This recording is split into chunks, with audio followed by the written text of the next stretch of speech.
할렐루야. 스가랴 9장 16절 말씀 한 절만 보시겠습니다. 오늘 원래 더 가까이 본문이요, 스가랴 9장 9절부터 17절까지인데 16절 한 절만 읽겠습니다. 시작. 이날에 그들의 하나님 야훼께서 그들을 자기 백성의 양떼같이 구원하시리니 그들이 왕관의 보석같이 야훼의 땅에 빛나리로다. 아멘. 한번 따라 하실까요? 야훼께서 구원하신다. 한 번 더. 야훼께서 구원하신다. 이런 제목으로 함께 말씀 나누기 원합니다. 마귀는요, 세상의 모든 사람들이 천국도 없고 지옥도 없는 것처럼 살게 합니다. 천국도 없고 지옥도 없고, 그러면 이 세상이 다 전부이니까 오늘 살다가 육신의 끝이 다가오는 그날 다 끝나버리고 만다. 그러니까 세상 쾌락을 위하여 살고, 물질 만능주의로 살고, 과학 만능주의로 삽니다. 돈의 노예가 됩니다. 하루하루를 삽니다. 그냥 하루하루를 삽니다. 마귀는 그렇게 사람들을 미혹합니다. 그러나 높고 높은 영광의 보좌를 버리고 2000년 전에 이 땅에 내려오신 주님이 마리아의 몸에서 말구유에서 인간의 천한 몸을 입으시고 이 땅에 오셔서 30년의 세월이 지나고 난 뒤 이제 공생애를 시작하실 때 그리스도인 예수가 이 땅에 그리스도로서의 첫 번째 메시지를 선포하신 것이 마태복음 4장 17절, 회개하라, 천국이 가까이 왔다. 주님은 그 말씀 하시고 싶으셔서 이 땅에 오신 거거든요. 회개하라, 천국이 가까이 왔다. 할렐루야. 천국이 있다. 지옥이 있다는 것. 이 땅의 삶으로 끝나는 게 아니고 천국도 있고 지옥도 있으니 내세를 준비하라 라는 것이죠. 무슨 말입니까?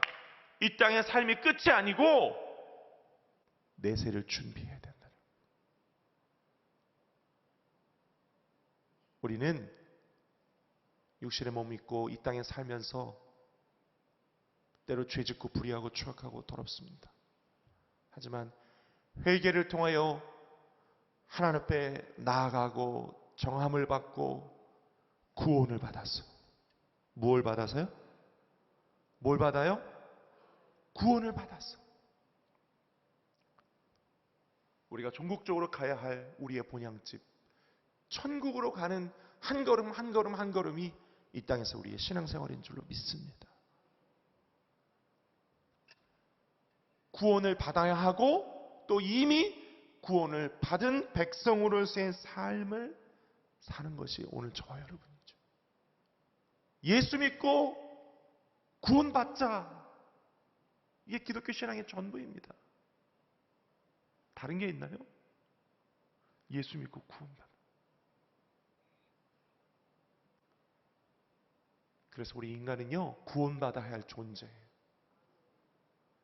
우리에게는 구원이 필요해요. 이 땅에서도 구원, 내세에서도 구원. 우리는 구원이 필요한 존재예요.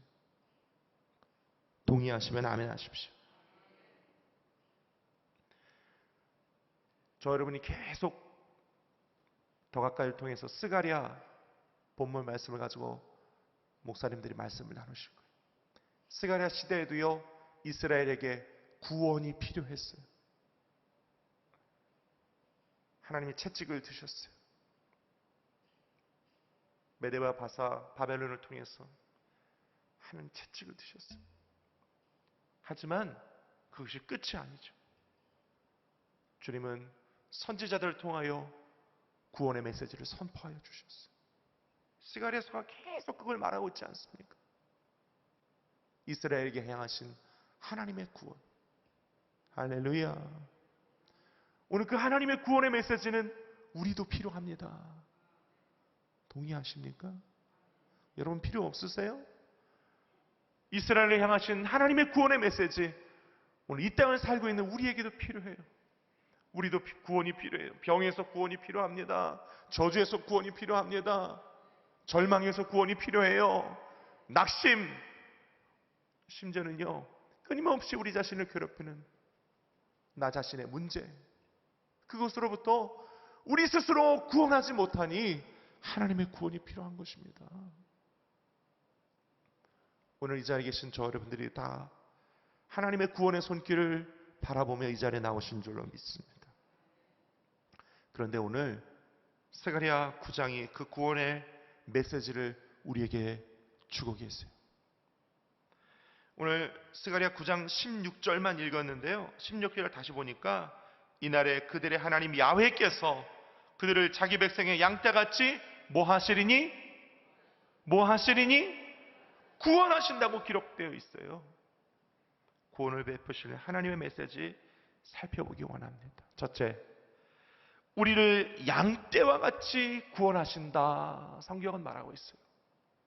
따라합시다. 양떼와 같이 구원하신다. 오늘 본문 보니까 야훼께서 그들을 자기 백성의 양떼같이 구원하시리니. 성경에 보면 구약도 신약도 하나님이 친히 목자가 되시고 우리는 그 목자의 양이 되어서 구원하시고 돌보신다는 비유의 말씀을 많이 볼 수 있어요. 15절도 보세요. 15절도 우리 읽진 않았지만 만군의 야훼께서 그들을 호위하시리니 그들이 원수를 삼키며 물맷돌을 밟을 것이며 그들이 피를 마시고 즐거이 부르기를 술 취한 것 같이 할 것인즉 피가 가득한 동이와도 같고 피 묻은 제단 모퉁이와도 같을 것이다. 15절 보니까 만군의 야훼께서 그들을 호위하신다. 목자가 양들을 지키고 호위함 같이. 14절도 보세요. 야훼께서 그들 위에 나타나서 그들의 화살을 번개같이 쏘아내실 것이며. 목동이요, 양을 지킬 때 사자와 곰과 늑대가 나타나면 목동이 화살로 짐승을 물리치고 물맷돌로 물리친 그와 같은 모습으로 하나님의 백성들을 구원하여 주신다는 거예요. 할렐루야. 그래서 하나님이 우리를 그와 같이 지켜주시고 돌보시는 모습을 다윗은 이렇게 고백하죠. 시편 23편. 야훼는 나의 목자시니 내가 부족함이 없으리로다. 할렐루야.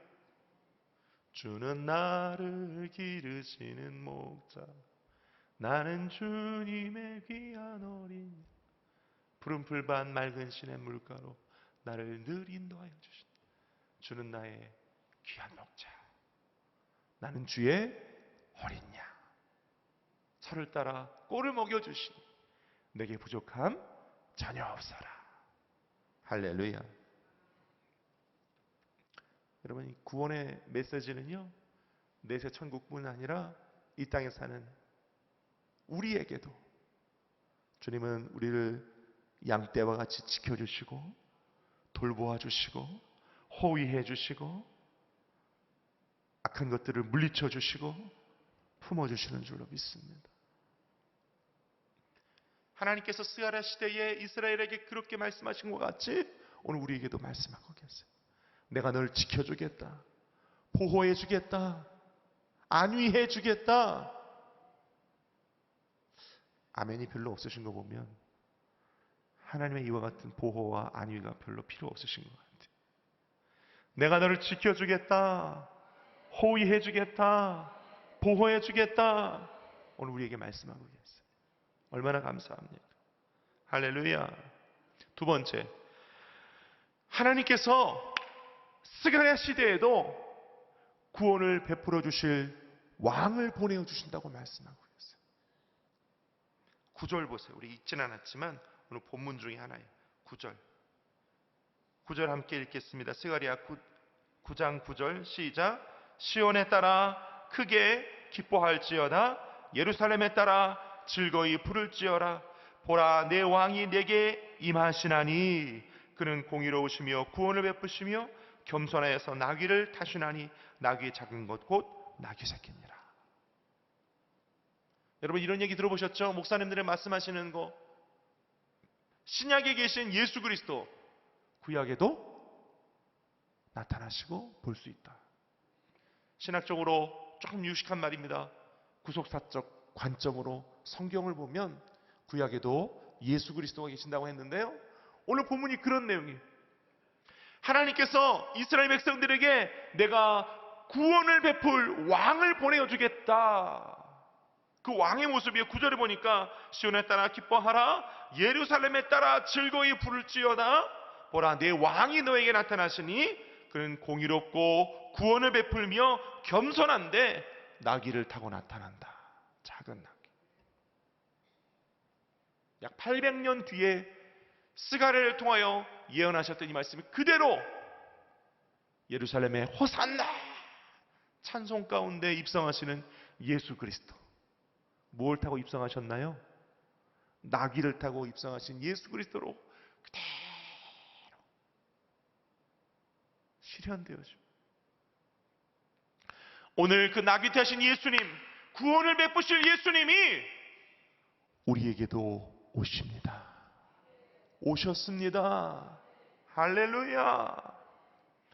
우리가 호산나 찬양하고 9절 말씀 보니까 크게 기뻐할지어다, 따라 즐거이 부를지어다. 우리도 하나님 앞에, 십자가 앞에 호산나 찬양하고 기뻐하고 즐거워하며 예수 그리스도를 찬송할 때 그분은 구원의 왕으로 우리 가운데 오시는 것입니다. 구원의 왕으로 오셔서 우리를 새롭게 하시고 능력을 베풀어 주시고 변화를 허락해 주시고 전국적으로 구원의 역사를 우리에게 베풀어 주시는 줄 믿습니다. 그래서요, 우리 늘 십자가 앞에 설 때마다 호산나 찬양하고 크게 기뻐하고 즐거워해야 될 줄로 믿습니다. 신학생 때요, 여대순복음교회 바울성전에서 저는 그때 그 예배를 갈 때 마음이 굉장히 무거웠어요. 여러 문제가 있었어요. 괴로움과 고통 중에 있었어요. 그래서 밤에 잠이 오지 않고 매일 바울성전에 가서 철야 예배하고 기도하고 막 그럴 때 어느 날 저는 마음이 막 무겁고 힘들고 가라앉은 채로 회중석에 앉아 있었는데요, 앞에 찬양 인도하시는 전도사님이 막 뛰면서 기뻐하면서 찬양하시더라고요. 그때 제 마음이, 야, 어떻게 저렇게 기뻐할 수 있나, 나는 참 힘든데. 그러고 앉아 있는데 찬송을 따라 부르고 노래를 하면서 한참을 지나 보니 어느 제 마음 가운데 그 기쁨의 영이 들어왔어요. 할렐루야. 그래서 저도 그 앞에서 찬양 인도하시는 그 전도사님과 함께 찬송 부르고 막 일어나서 박수치고 막 뛰고 찬송을 부르다 보니 현실은 똑같아. 문제는 여전하지만 뭐가 바뀌었어요? 내 마음이 바뀌었어요. 할렐루야. 아까까지만 해도 마음은 지옥이었는데 마음이 바뀌었어요. 천국이 이 안에 들어왔어요. 할렐루야. 막 기뻐 찬송하고 마귀는 쫓겨나갔다고, 귀신은 떠나갔다고, 저주는 물러갔다고 선포하면서 찬송하는데요, 온 세상 만물이 다 변한 것 같았어요. 뭐가 변한 거예요? 마음이 변한 거예요. 할렐루야. 우리는 오늘 십자가 앞에 나올 때마다 우리는 크고 즐겁게 기뻐하며 찬송하면 구원을 베푸실 전능자이신 예수 그리스도가 우리 가운데 역사하시고, 가정에도 역사하시고, 사업에도 역사하시고, 자녀에게도 역사하시고, 그 놀라운 구원을 베풀어 주실 줄로 믿습니다. 셋째로, 그 구원의 결과가 어떻습니까? 따라합시다. 구원의 결과. 구원의 결과 17절을 읽겠습니다. 17절. 스가랴 9장 17절.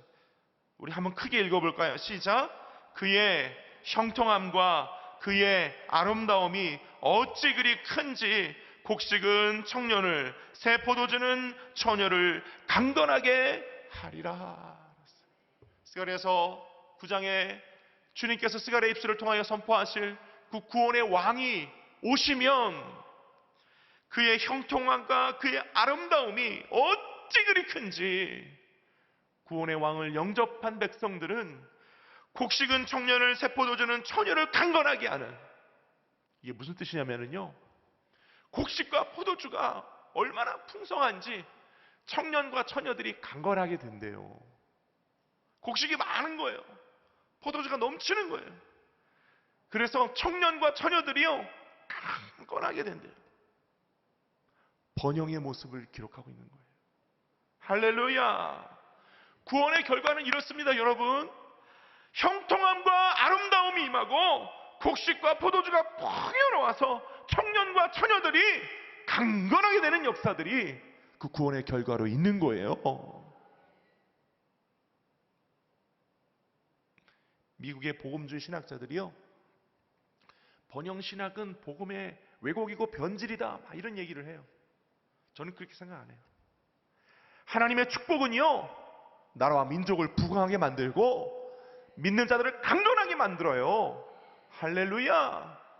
기독교 복음은요, 나라와 민족을 살리고 나라와 민족이 잘되고 복되고 형통하게 만들어줘요. 의료 선교와 함께 복음 전하러 어려운 나라들을 많이 가보았습니다. 동남아시아 국가들, 서남아시아 국가들 가보았어요. 무신론, 불교, 힌두교, 무슬림, 그와 같은 종교들은요, 백성들이 잘 사는 걸 별로 원치 않아요. 힌두교, 불교 국가들 가보세요. 잘 삽니까? 잘 사는 나라 한 나라도 없어요. 무슬림 국가들 가보세요. 잘 삽니까? 한 나라도 없어요. 90% 대부분의 국가는 못 살아요. 10% 미만의 소수 계층, 특수 지배층들만 잘 살아요. 그런 나라들은요, 지도자들이 백성들이 잘 사는 걸 별로 원치 않아요. 불교, 힌두교, 무신론 국가, 무슬림 국가들 다 그렇습니다. 그러나 기독교 국가들, 복음이 들어간 나라들은 다 잘 삽니다. 할렐루야. 다 잘 살아요. 왜요? 복음으로 말미암은 번영이 임하기 때문이죠. 말씀으로 인한 부요와 풍요가 임하기 때문이죠. 하나님의 영이 들어가면 부요함과 풍요함이 동시에 임하게 되어 있습니다. 대한민국 4,000년 역사, 지금과 같이 대한민국에 잘 살고 복되고 형통한 때가 그 어느 때가 있었습니까? 없었어요. 100여 년 전에 이 땅에 그리스도의 복음이 들어오고 난 뒤에 세계 10대 경제국가가 된 것입니다. 여러분. 하나님의 은혜예요.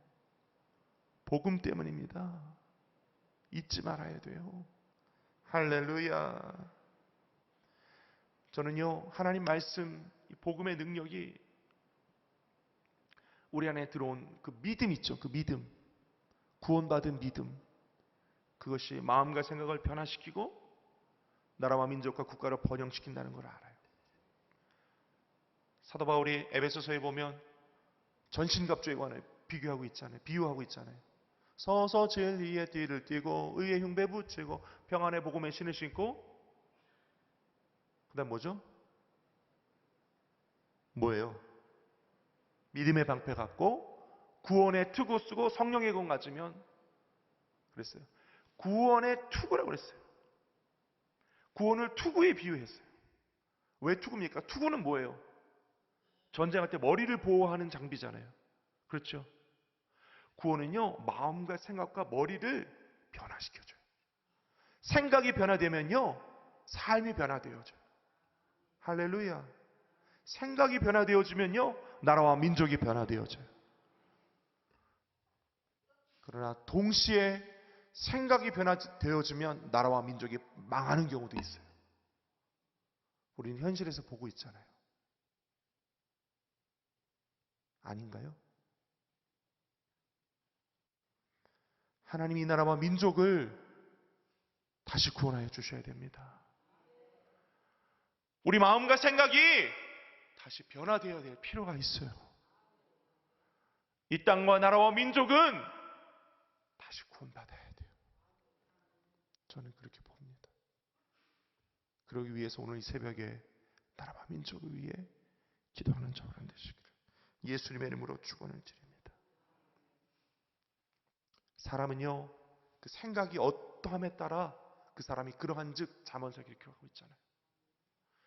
현재 우리가 누리고 있는 물질 문명의 모든 과학의 혜택도 다 생각에서 비롯된 거예요. 휴대폰, 자동차, 비행기, 엘리베이터 전부 다 사람의 생각에서 나온 것이 현실화된 것들이에요. 그렇지 않습니까? 생각이요, 다시 구원을 받아야 돼요. 우리 마음과 생각이 다시 하나님 앞에, 십자가 앞에 무릎을 꿇어야 합니다. 그때 예수 그리스도는 이 땅에 오셔서 우리 가운데 구원의 역사를 베풀어 주실 줄로 믿습니다. 오늘 교회에, 우리 가정에, 우리 각자에게 그와 같은 구원의 역사가 넘치게 임하시기를 축원드립니다. 기도하겠습니다. 아버지 하나님, 오늘 우리를 구원하여 주셔서 말씀과 성령 안에 새롭게 하여 주시고 오늘 주의 전으로 불러주신 것 감사합니다. 나라와 민족을 위해, 가정을 위해, 불신 가족들을 위해, 교회를 위해, 또 우리 자신을 위해 다시 한번 구하오니 구원의 역사를 허락하여 주시옵시고 그 구원의 역사로 말미암은 새롭게 됨을 이 땅과 나라와 한국교회와 순복음 강남교회와 우리 모두에게 허락하여 주옵소서. 새롭게 하여 주옵소서. 새롭게 하여 주옵소서. 다시 십자가 앞에, 하나님 거룩한 성령 앞에 무릎 꿇게 하여 주시옵소서. 구원을 베푸실 예수님의 이름으로 기도 올리옵나이다. 아멘. 하늘의